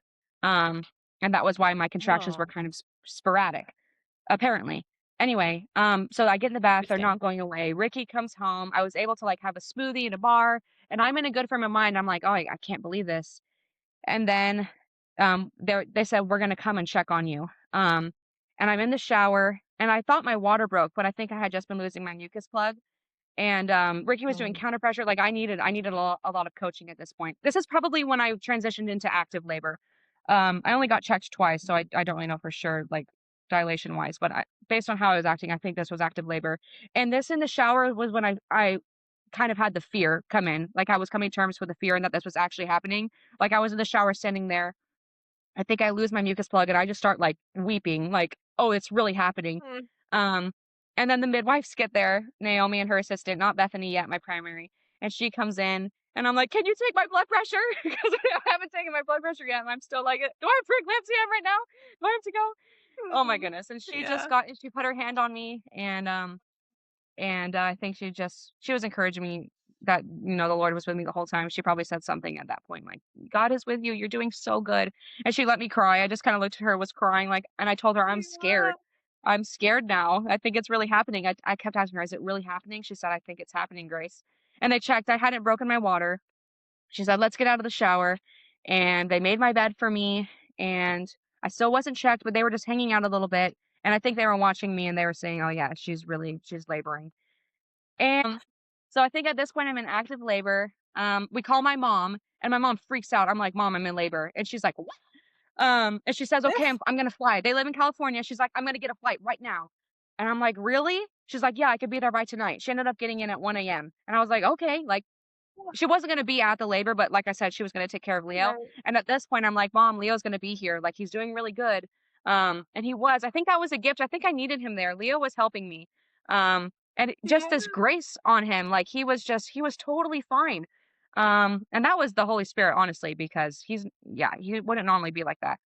So let's see. This is now going into the evening. I go into labor at 4 a.m. This is probably now around 2 or 3. This is kind of fuzzy, the timing. But Bethany, my primary, gets here. And oh no, wait, I'm sorry. I can't remember. No. Okay, here we go. She comes Yeah. and I'm starting to feel anxious because it's Leo's bedtime. He's never going to sleep without me. And I'm realizing like, oh, we're going into the evening. This baby's coming. Leo is still awake. And they said, how about you go lay down? And labor was starting to slow down a little bit. So they had me do the side Mm. lying release in the bed. And they said, Ricky and Leo were on the balcony playing, and they said, you rest in here. My contractions had really stalled. And they said, we're going to do a powwow and kind of come up with a plan. And so I was able to rest for probably 40 minutes. I didn't move. I was just praying. I turned on my birth playlist. And Bethany comes in, she sits on the bed and she says, I think what's happening. And I was so anxious. I just felt subconsciously really anxious, like Mm. something is off. And she said, I think what's going on is Leo needs to go to bed. I think your brain is still in mom mode. And once Leo goes to bed, I think you're going to switch to labor mode and let's get it done. And I said, I think you're right. Mm. And she said, and we're going to leave and you rest. And I think once Leo goes to bed, it's going to pick up again. And I said, okay. And so they leave. Ricky's like, yeah, I agree. This is 5:30. Leo goes to bed at 6. And this is just so crazy. Leo is very attached to his mom. I put him to sleep every night. Ricky has never put him to sleep, not because he didn't want to, just because it's always worked for me to do it. And this was not in our plan. Yeah. And I'm like, Ricky, he's gonna have to go to sleep with you. And we do family worship. We have a very like strict protocol with how we do that. It can't be any different for Leo. It has to be the same songs in the same order in the same area of the room. And we do it in the Yeah. bed, and I'm like contracting while we're singing Jesus Loves Me and Trust and Obey. Mhm. And he's just like in my arms. I could not believe it. And we're singing worship and we pray. And Ricky's like, Leo, it's time to go night night. Baby Ollie is going to be here in the morning. And he says, night night, mommy, and gives me a kiss and walks in his room with Ricky and goes to sleep immediately. It was insane. Wow. And I'm just praying in the room. I'm like crying. I'm like, okay, Leo, good night. Like that's when you say goodbye to your baby, I guess. He's not your baby anymore in the morning. You have a new baby. Now he's your big boy. Um, and so I'm alone. And I'm just praying. I'm like, Lord, please put Leo in a deep, deep sleep. I think it's gonna happen, Lord. Please keep him asleep. I'm gonna be so loud because I've been very vocal. And things start picking up. It was crazy the shift when I knew he was okay. Ricky was in there for probably half an hour. So I'm laying in the bed and I'm getting a few really strong contractions. And I ask the Lord, I'm like, Lord, I need you to be my doula. I need you to be my doula right now. And I actually start like chanting. I started chanting the Jesus prayer, which I don't normally do, but that's just, I don't know, maybe he put that on my heart. So I get the contraction and I'm like, Lord, help. And I was chanting, I was saying, Jesus Christ, Son of God, have mercy on me, a sinner. Jesus Christ, Son of God, have mercy Yeah. on me, a sinner. And I'm like groaning. And then I start chanting, I start saying, how did I say it? It just like came to my mind. I was saying, oh, Jesus, my God, my Savior, my King. Jesus, my God, my Savior, my King. And then I would say, Leo's God and Savior, King Leo's God, and Ollie's God and Savior, and Ricky's God and Savior. And I'm going on and on. I'm just praising the Lord, I guess. That was his way of shepherding me in that. I probably only had 4 contractions. And that's another thing with this natural labor is you truly do get a break in between the contractions. With the Yes. Pitocin, it really was just a Mhm. wave after wave after wave. And I felt the difference this time Mhm. with the physiological contractions of really it escalating and it getting so intense and then coming back down. And at least for me, and I think this is pretty normal, maybe not for everybody, but I truly did get a break, like no pain for a few minutes or a minute or so. Yeah. Yeah. And so Mhm. so they're picking up, I'm chanting these prayers, that's helping. I know the Lord is with me. I feel his presence. And Ricky comes back in and I hit transition. I know this is when I hit transition. I get up and I start like grabbing his hair. I'm like grabbing his shirt. I'm like starting to like roar. I'm getting very vocal and primal. Ricky was like, Grace, I have never heard sounds like that before. And I said, I think that was transition. And I'm starting to say, help me, somebody help me. I'm on all fours Mhm. and I say, get Bethany, get her over here. And the midwives were laughing later because I'm like holding onto Ricky's shoulders, and Ricky's trying to text the midwives like, "Come now! It's more severe. I can't type. Please come now." And they said they knew at that point. Okay, we got to get over there. And they had known this was going to happen. They said, "Put Leo to bed," and it's happening. And lo and behold, it did. They went Yeah. like right down the street. So I probably have this is all the timing still is fuzzy. But I know this was 3 hours before birth. So I don't know. I think it was transition because it looked and sounded and felt like transition, but it was a few hours later that I Yeah. actually delivered. Oh, and then so Bethany comes Yeah. in and she looks at me and she's like, "Oh yeah." She's like, "Ricky, get the tub." And I hadn't had a cervical check Yes. at this time. Oh, Yeah. I'd love to also say, because you're so right. So we so often hear, oh, that moment when you start to think I can't do this anymore, and then like people say, oh, well, then you're right next to meeting your baby. It could be like Yeah. just a short little bit away, and yeah, it still could mean that's a few hours though, right? Okay, yeah, I hadn't really heard I that think that that's before. so Okay. important. Yeah. Yeah. Because I think that Yeah. was For transition. sure. Yeah. Yeah. So they Totally. fill up the Yeah. tub. That it filled up very fast, thankfully. And I didn't want to have very many cervical checks, but she offered, and I said, "Yeah, let's do it." And she did it, and she said, "Grace, you're like 8 centimeters with a bulging bag." And I looked at her like, "Are you kidding me? You're joking?" Because I still was like, "Is Yeah. it actually happening?" Not as much right now. Like I knew he was coming, but and I was just so encouraged. Yeah. That was another prayer. When I say that God answered every single prayer, I have them written down to make sure I mention them. But, that was another one is that I didn't want my water to break until the very end. That was just something that I was told, like, pray very specific prayers. Not that he's gonna answer all of them, but just pray them. He answered every single one of them. Like, praise the Lord. He Yes. didn't I'm so yeah, I'm so grateful. But so she says, bulging waters, you're 7 to 8. I'm like, I need the pool. I need the pool. And I'm doing the help me. That was the main thing I said from then on is help me, help me, help me. And God, God, God. I can only say God, God, God. And so they fill up the pool. That's another thing, the rhythmic kind of chanting that you naturally just did, that Yeah. can be really, really helpful, and sometimes women Yeah. will latch on to something, like, for some women, it's like, "Ow, ow, ow, ow," which I don't know if that that's not Yeah. or, like, the F-bomb, some women do Yes. that, but, like, how beautiful when it can be like a prayer, like, for us who, You're believe in right. God, that, like, Yeah. you're offering up all this suffering, you're saying, "God help me," Mm, like, "Jesus be with me," like, that kind of yeah. that rhythmic kind of a prayer can be Yeah. really helpful during a You're contraction. right. Yeah, I Yeah. hadn't made that connection. Yeah.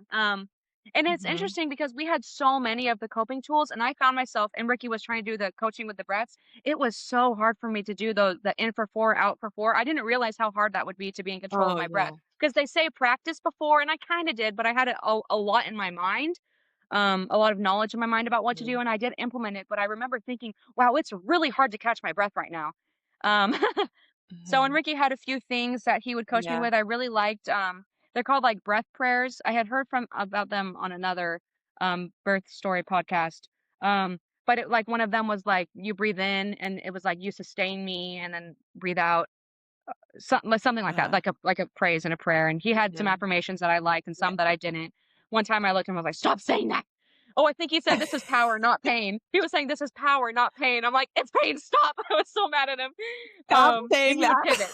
Yeah, he was really good at pivoting. And he was doing so much counter pressure. Amazing. Anyway, um, so they fill up the pool. My other midwife, Naomi, comes, and I'm just like, "Oh Lord, thank you. They're both here." And I'm asking Ricky to pray for me throughout my whole labor. And it was so sweet. I get in the tub, you get that instant relief. I know I'm close. Well, 7 to 8 centimeters. The contractions are so, so strong, and the lights are dim. I asked them to turn on my playlist, and it's just like I said, I see those birth videos where the women are like in between contractions laughing and joking and kind of back to their normal self. Mm. And I felt that in my mind because you don't feel the pain. But I like my midwives would be talking and I would think of a joke to say that I wanted to say, but I couldn't say it. I was just, so out of it. But I was getting that rest and I felt so safe because like I had said, with Leo's labor, Ricky did a very good job at trying to smile at me and give me reassurance when everything was going down. But that first look of just terror on his face when we knew something went wrong and they pushed him out of the way.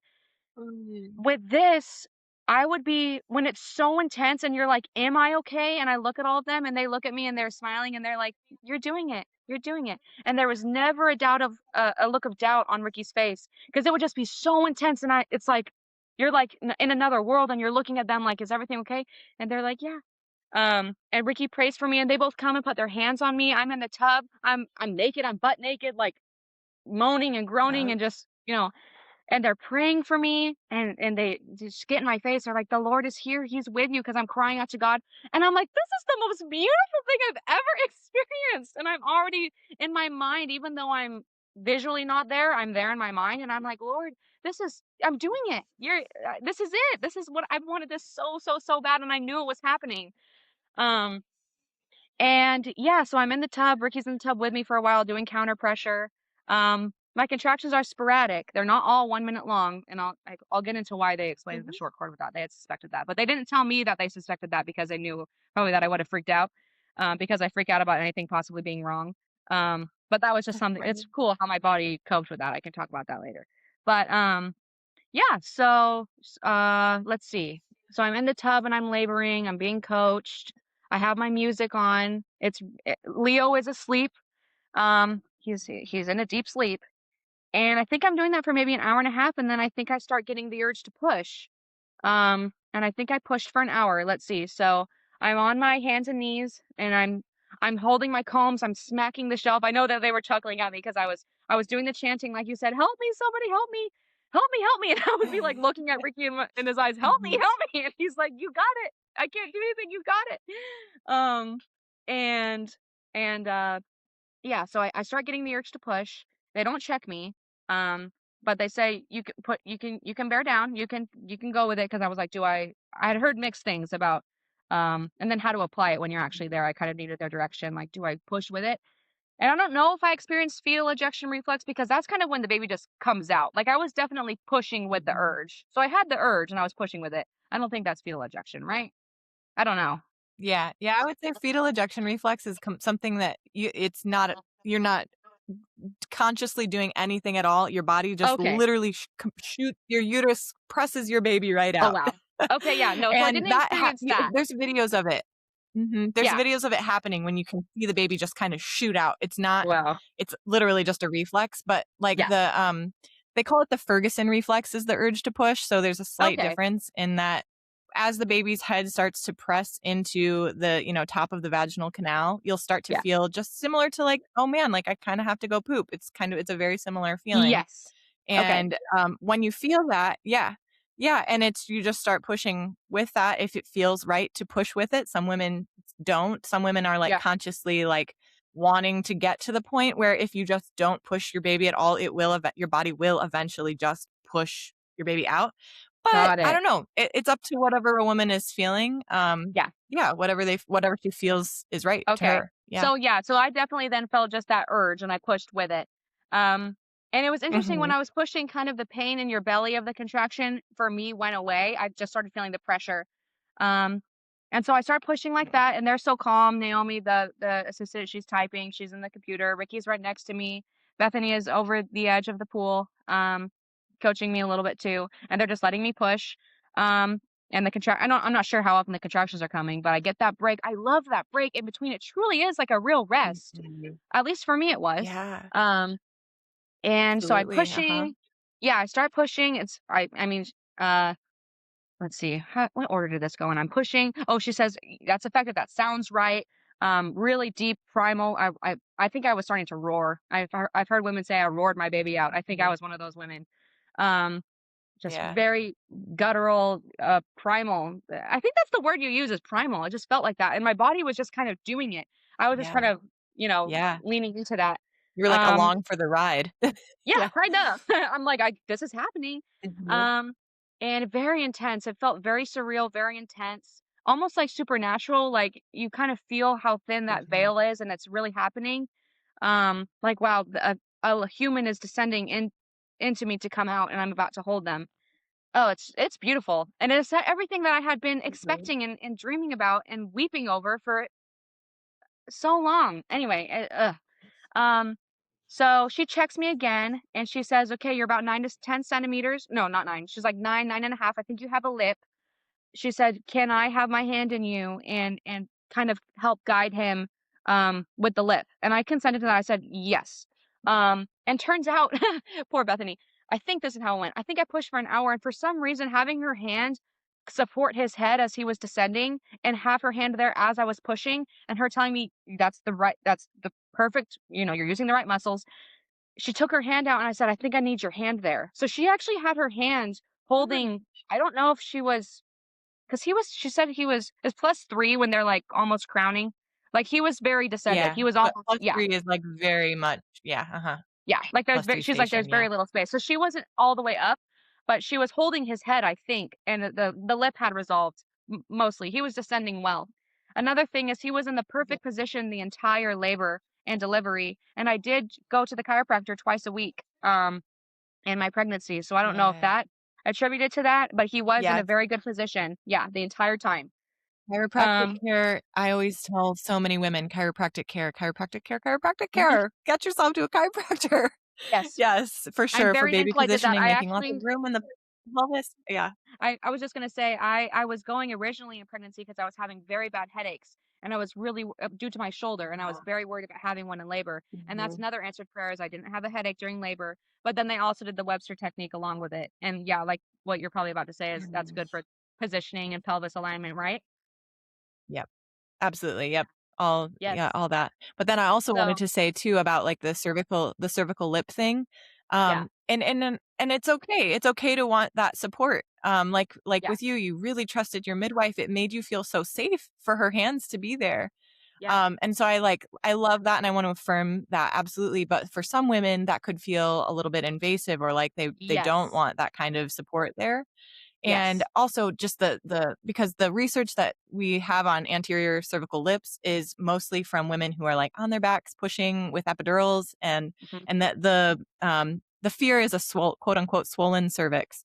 Yeah. And so obviously a woman laboring physiologically, pushing, with her body's telling her to push, like Mhm. that's very different than a woman pushing Mhm. without being able to tell at all what she's doing.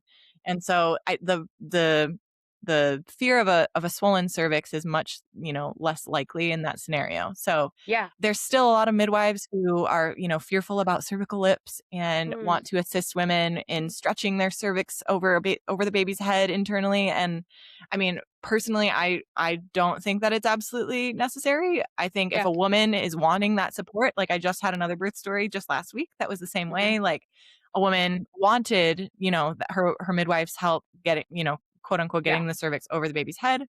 And that's Yes. okay if you want that. But Yeah. also, if you don't want that, to know that that isn't something to fear. Your swollex is Yes. likely not going to swell. Your body Yes. knows exactly what to do. Pushing Yes. does take some time. So sometimes women are a little bit shocked when pushing takes longer than they're expecting. Like, we've heard birth stories where the baby comes out in a couple pushes and it's like Yeah. over so fast. And like, Yeah. that's beautiful too. Sometimes pushing can take a really long time, and it can take an hour to 3 hours, which is again, really less likely in a physiological birth. Yeah. But it's not uncommon for it to take 30 minutes, 1 hour, hour and a half to push out that baby. Yes. I've heard it said, there's this book, Natural Hospital Birth, it's got a lot of good, helpful information in there. But Yeah. she says pushing out a baby can feel a whole lot like pushing a grand piano across a room. It takes all of Mm. your effort and you're getting like 1 inch at a time. And Yes. it's slow progress, a lot of work. Yes. And it's so satisfying. It's just as hard and it's also so satisfying. And so sometimes pushing can be like that. Sometimes Yeah. pushing can be the fetal ejection reflex, and it's fast and over before you know it, and takes very little, if any, effort at all. But yeah, Yeah. I just like to throw in that caveat about anterior cervical Totally. lips and Well, this whole idea that we need to have the midwife holding the cervix back. And yeah, okay, yes. cool. And what I appreciated is that she said, "I think this is what's going on. Would you like me to do this?" And I said, "Yes, I want that." Yeah, the way she words And it is important. I had been informed about Mhm. that, and I could have said no because I just needed to dilate a little bit more. Right. And another thing I'll say is Yeah. I was on my hands and knees, and then when I felt the extra push, I was in the reclined position, like 45 degrees. Um, and for Yeah. some reason, yeah, I'm thinking about this. She took her hand out and I said, "Can you put your hand back?" And she did. Yeah. And for some reason, yeah, having her support, and she was I think Yeah. wanting to manually resolve the cervix, which I did consent to. I consented to that, and I know that maybe somebody say, "Well, that breaks physiology," or maybe it probably technically No, would no, have this done is that. it's all up to you. Yeah. It's whatever you want, and you wanted that support, and that's okay to Yes. want that Yeah. and I to felt safe consent with to that. that. Yeah, Yes, I felt safe and for confident sure. with that Mhm. decision. So yeah, she said, "You're pushing, you're doing it." And at this point, he's probably almost crowning, and I'm screaming and I'm like, "I can't, I can't, I can't." And Ricky and Bethany both get in my face and they say, "You can. Do not say that. You can. Let me hear you say you can." And they made me say, I said, "I can, I can." And she said, "Grace, Mhm. I think he's gonna come," because at this point I'm like, "Is he coming? Is he coming? Is he coming?" And she said, "I think he's gonna be here really, really soon if you flip onto your hands and knees." Because she had suggested a couple times, position changes, and I just looked at her. Like, I just was like, because I couldn't even move, and she's like, "Okay, I guess you don't wanna do that." But she said, "I think he's gonna come really soon if you get onto your hands and knees and go into runner's position because I guess that would have opened my pelvis up a little bit more." And she said, "And I think he can slip Mm. over," whatever it was, and so this is when we start videoing. So Ricky sets up the camera because they're all like, "He's coming soon." And this was so beautiful. This is when I've watched the video like 20 times. I'm so glad we got the video. Because I can see a different perspective and see them all surrounding me. And I told them after, I'm like, "You guys are so beautiful. I think I have a crush on you guys." Just has to see them care for me. And just how they were. It was just so I'm like, "You guys are so beautiful. You're just beautiful women." Um and, uh, and so he's like crowning. I think she says because the primary and the assistant are like calling out to each other so that Naomi, who's taking the logs, can log what's going on. So I think she calls out like 6 centimeters, like probably, I guess that you could see this much of his head. And I didn't really know what that meant. Mm. And he was going to come soon. And Ricky's coaching me. Yeah. He's at my head. He's holding me. He's talking to me. And Naomi, she looks at me because I'm like, is he here? Is he here? And we have this on video. It was so beautiful. So she comes over to me and she says something along the lines of, to explain to me what Bethany is saying.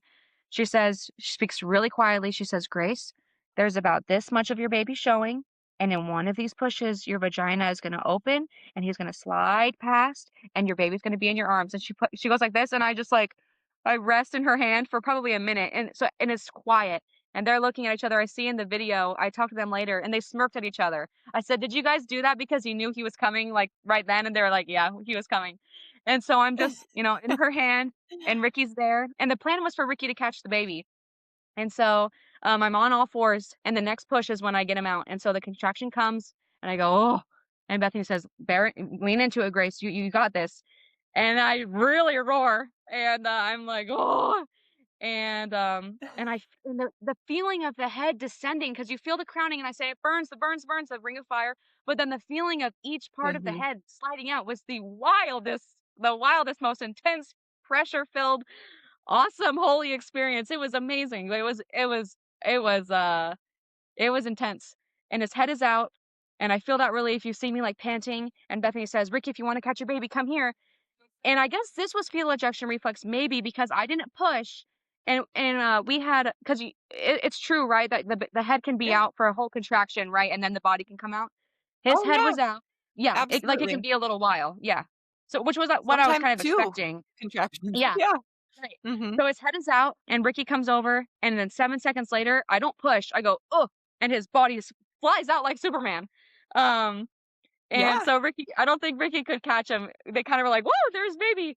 And I instinctually come back on my butt, and the relief, oh my goodness, the relief of that little body flying out of me. Oh my goodness. And that didn't hurt. I didn't feel any pain with that. Maybe because it was literally in a point 0.5 seconds. Um and so interesting too how when I'm pushing, I didn't feel it in my did you feel it in your belly when you were pushing? I only felt the pressure of the No, pushing. I don't even Okay. yeah. Yeah, I agree with you that it wasn't so Yeah. much that feeling the contractions in your stomach anymore, it was starting to really feel very low, yeah. Yeah. I hadn't expected that. Mhm. And so anyway, so he comes flying Wow. out. I instinctually just rock back onto my back, and he's in my arms. And he has wide eyes, and he's looking. And one of our prayers was that he would cry right away, even though we knew it's very physiologically normal for them to not cry instantly. We wanted that. And he comes out of the water Yeah. crying, and he had a low APGAR. He was floppy, and I think they took a couple points off for floppiness and then his color. But then he resolved a couple minutes later. But he was crying and wailing, and he came out, and he has my husband's coloring. He has black hair all over his body, black hair. We thought he was gonna look like Leo, like me. And so Ricky looked just like a kid on Christmas morning. He looks like me.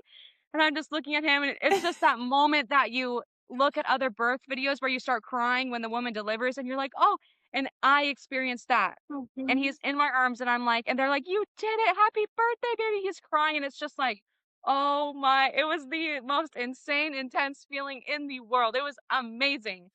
Um, so yeah, then he was out. Yeah. So he came out, and they affirmed I had a short cord. It was 18 inches. Um, oh, Okay. one more thing I forgot. My water breaking. I didn't want my water to break until the very end. Yeah. And right before she checked me, it was like an octopus, like a squid ink, like poof. And it was Yeah. bloody. But she said, "There's your water," and he came very shortly after that. So Oh, yeah, the Lord just answered that prayer too. did your water oh, Uh yeah. huh. Did your water break when she did the cervical exam or No, I after or think it was before right or wait, before. when? Yeah, I think it broke, and then I think Ah, she okay. checked me. Um, Gotcha. or maybe it was a couple pushes after because oh no, she checked me again, and she said your water is still bulging, and then she took her hand out, and a couple pushes later, it broke on its own. Um, and Gotcha. that's when she put her hand back in me, and I needed that support. Um, so yeah, Yeah. that was really cool that it had broken at the very end. Um, and so they had suspected the short cord. It That was can 18 make for inches. a Sorry. oh, I was also just gonna say no, that's okay. The bulging water bag is actually can make for a lot gentler of a labor too, so that's really Yes, that's beautiful why I wanted that. because Yes. think about yes, yeah, the bulging bag also dilates your cervix, and it's malleable and it's not a bony head, Yes. I was So so thankful for that. sometimes women, yeah, yeah, women definitely sometimes will say that their labors when their water bag is still intact up until the Yeah. close to the very end is a lot more gentle than when the water breaks at the beginning and it's just kind of the bony head. So Yes. anyway, Yes. a thought. Yeah. No, that was, Hmm. yeah, it was really cool. And he came very shortly after. So yeah, they suspected the short Hmm. cord. They said, "Okay, Grace, let's get you right up." His Apgar was up. He was crying. So they got me out of the pool, got me into the bed, and I felt the urge to push almost immediately, very intensely, and the placenta just plopped out of me. And that felt, oh, the relief of that Amazing. was crazy. Um, I'm sorry. I think let me make sure okay, it just came up that it wasn't charging, but it is. So this placenta came out of me, and that was amazing. And then it's the golden hour. We're like in the bed, the baby's on me. I think he latches. They're checking me out. And they kind of leave me alone. Yeah. They assess me like very briefly, and then they start taking down the birth pool and just leave us alone. And Ricky and I are just like, oh my goodness, like thank you God. He's really here. And that was when I made the connection, like, he came on the day that Leo came, and look at how it went. Um, and I so love that. so yeah. Oh, and I tore a little bit. It was not it was like 3 centimeters, and it was only the top couple layers of skin. So I didn't hit the muscle or anything, and I'm sure that was, I mean, that happens Yeah. so often, but his body just like, whoo, so fast. So maybe, I don't know. I know that's normal, Hmm. common, and Yeah, we did it is so stitches. normal. Yeah. And it was just And so guess what? beautiful. Yes, women heal. Hmm. Yeah. Yes. Um, so yeah, it was the golden hour. He was latching. We FaceTimed the parents. Um, they did their little newborn exam. Um, we were just we then I was able to start joking and being happy, and I was back to myself and talking about it, and I was Yeah. cracking jokes, and this was the next day, but I asked Naomi, who did my 24 hours, like I had messaged you. I said, like, after I talked about it all day long with my mom because she had gotten there last night, and Ricky, and I looked at her, I'm like, God has answered every single one of my prayers. Why did he answer every one in the way he didn't have to do that? Why, like, I was just like, why? And that's when she looked at me, she said, "Cause he's good." That's exactly how she said it. "Cause he's good." And I was like, yeah, he is. Especially because I had prepared myself, like with how he answered with Leo's birth, where nothing really went how I had asked, and I'm so grateful for my health and his life, but it still is okay to, grieve things not going how you Yeah. wanted. But Hmm. just I felt so undeserving. That's why when I told you it was humbling, like the word was humbling, like, wow, Lord, you really redeemed the situation. And especially to the day, and there was just so many little things. And this is one of the most special things to me is my entire pregnancy as I'm praying and prepping my tools and getting my birth playlist. My favorite band of all time, or music group, they're called Poor Bishop Hooper, and they put scripture to music, and mostly like the Psalms. They have a song for every psalm, and I just love them. Like, we listen to them every day. I love their music. And I had made a playlist of their music and some other worship music that I listened to. And I had so many things like, wow, this would be a beautiful song to be born to. Or to labor to, or push to, whatever. But I said, Lord, can you choose a song that when he comes, like, it's something that's special, and you choose the song. Obviously, he would anyway, but I just wanted something to prayerfully, intentionally pray that. And I go back in the video, and it had already looped through my playlist, so it was just playing recommended songs from the artists I listened to, and it was the Poor Bishop Cooper Psalm 39, which was one of their only songs that I had never heard before. And Psalm 39, I read it, and it talks about just like the how our life is like a breath to the Lord. Our lives are in control by the Lord. We are at the Lord's mercy, and he's going on and on. There's so many facets to this psalm, but the words of the psalm that he was born to, I went back as his body is coming out of me. The words say, "Where can my hope go? Where can my hope go? My hope is in you and you alone." And I was like, "Oh, Lord, those are the words that he chose for me, for Oliver to be born to." And that's just so special. That just felt like, even though any song would have had meaning, and because they were all worship songs, and it's just worship to the Lord. But just that I had prayed that, and it was a song that I had never heard before, and then just those words being sung over him, "Where can my hope go? My hope is in you." I'm like, wow, that is just, it was so special seeing that. And then now listening to that song, and I listen to their music every day and I had never heard that one. And it wasn't even on my playlist. So I thought that that was so special to me. That was a gift. So I'll look forward to sharing that song with Oliver when he's older and sharing that with him. Oh. Um, but yeah, the midwife's just encouraging me and saying he's good, and oh, it was so fun. And yeah, and Leo stayed asleep the whole time. That was another just crazy thing. He was asleep the whole time. Yeah. And he woke up the next morning. Or no, he actually woke up a little bit before my mom landed. My mom got in at 1 a.m. and she came in and said hi to us and then went in and snuggled Leo and he woke up the next morning and we're like, baby Ollie is here, and he was so excited. So, but yeah, that's pretty much it. Oh, how beautiful. I just have goosebumps. What a gorgeous story. And I just feel so honored to hear it and to receive all of Oh, that. thank you. Me too. Seriously I feel honored. I'm beautiful. just Yeah, humbled. I'm humbled. I am too. I'm humbled that I get to sit here and listen to these beautiful stories. And Oh, yeah, yeah, you and have I a fun love how job. your story is just I do. But your story is just absolutely oozing with trust and with love and with just with the way a woman should get to feel during her birth. Yeah. And that's just my hope and my prayer for all women is that they would Yes. hear stories like yours and would know Yeah. what's possible for them, you know? Yeah. Yeah, uh-huh, with the short cord really quick. So, I Oh actually yeah. have my 2-week checkup with them in a couple days, and I wanted to clarify with them, like, what this means. So this medically might not be accurate, but I think how they described it was because my cord was shorter than average, and my body, because I was naturally in physiologic labor, was able to control the, the length and intensity of the contractions, and that might have been why I wasn't having 1 minute long contractions every 2 minutes the entire time. It was kind of Mhm. sporadic, but they were still working contractions even if they were 30 seconds long, which I had never I thought it was, you hear it's only working if it's a Yeah. minute long. So Naomi, I think it was Yeah. Naomi, she said, "Yeah, right when I saw your pattern, I had suspected that, but they weren't gonna tell me that because that would have freaked me out." Like, "Oh, no, he has a short cord." I'm glad they didn't tell me, Yeah. personally. But yeah, that's interesting. And they said, and this is where I want to clarify, and this might not be accurate, so take it as you will. But that if I had Oh. possibly had, artificially induced contractions like with Pitocin, and my body wasn't able to instinctually control the intensity of the contractions, that it's much more likely that Oliver would have needed maybe support after or gone into distress because my body was so Mm. intentionally, from what it seems, only giving him what he could handle because his heart rate was fine the entire time. And I guess they were probably watching that because his cord was shorter. So that was really cool too. I'm like, Yeah. wow, the body knows what it's doing. And that was kind Yeah. of uh validating, like, wow, my body is designed for this. And even with this kind of variation of normal, you could see how it went with that, and contracted Yeah. accordingly to keep the baby safe. Yeah. And Yeah. not in distress. I Right. think that's how she described it. I had I never heard that before. Yeah.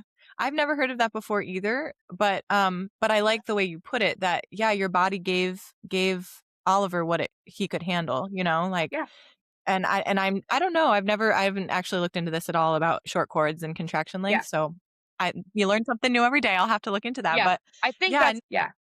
I mean, even so, you bring up a great point that yeah, sometimes women's labor or contraction patterns aren't that 5, 4, 3, 1, 1. So like contractions every 3 minutes apart, lasting for 1 minute. Um, Yeah. lasting for 1 minute for 1 hour. It's like, oh, Yeah. okay, now you're in established active labor or something. But yeah, Yeah. that's not every woman has contractions that are that long, and Yeah. our contractions also can. I know they can tell us a bit about baby positioning too. So like contractions that are real like 30 to 45 seconds long and but they're very regular like every 3 or 4 minutes could indicate like a posterior baby because the body isn't necessarily trying to force the baby into the pelvis, it's trying to help the baby turn into a more optimal position. So I've heard of that before, definitely. Yeah. But yeah, it's just so amazing how wise our bodies are and how the design isn't broken, the body knows what it's Yes. doing. So cool. Yeah, Yeah. So awesome. I think that's such a cool thing to share for sure. Yeah. Yeah. Okay, well, if you had a mother in front of you who is really hoping for a redemptive birth like this, and she's really wanting to have a natural physiological birth, and maybe she's had a medicalized birth in the past that really is making her still fearful of her body's ability to do this, what would you tell her? I think I would say what I would have wanted to hear and what encouraged me was that each birth is different and each pregnancy is different and each season of life that you're in when you're pregnant and giving birth is different and the woman that you are for each birth is different and you know more for each one and to not hold yourself to the standard of it has to be a certain way for me to be content with the situation. And one of the affirmations that Ricky coached me through contractions with was everything happens according to the counsel of his will. And one of the songs in my birth playlist was whatever my God ordains is right. And I think that that's just encouraging that like how my midwife said, I think you need to just release this and accept what the Lord has for this, whether that's what you want or what you don't necessarily want. That accepting that and then knowing that he's still good and that we know in Romans it says that all things work together for those who love him and are called according to his purpose.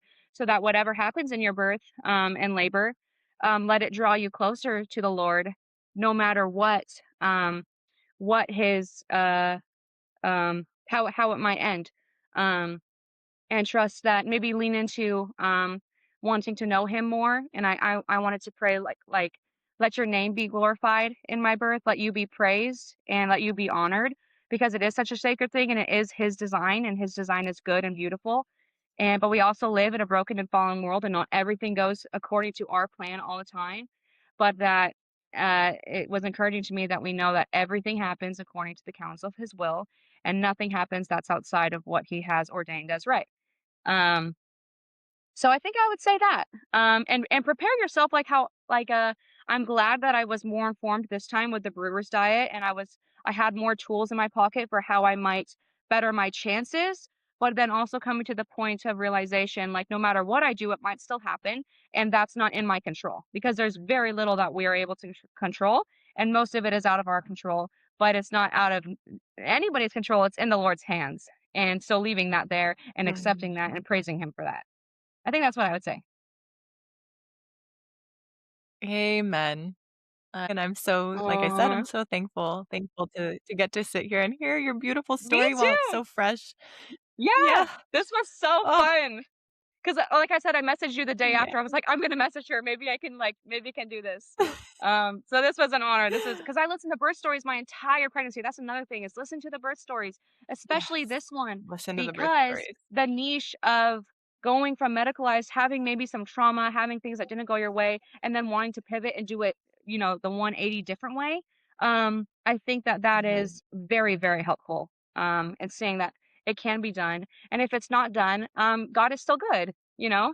It's very like people Yeah. say, oh, as long Yeah. as you have a healthy mom and healthy baby, like, yes, but also it's okay to desire things to go a certain way and then be able to pivot when things might come up. Yeah. And that's for Yeah. any I situation in our life, not just completely birth. agree. That's everything. Yeah, that's everything in our lives. Yep. So, 100%. yeah. Well, thank you, Grace. You have a beautiful rest of your day. Oh, thank you. Thank you for listening to Your Redemptive Birth. If you enjoyed today's show, please leave a review on your listening platform to help this podcast reach the women it needs to reach. If you have a redemptive birth story you would like to share, please email me at sarah@yourredemptivebirth.com. I would love to hear from you. Let's spread the redemptive birth word together.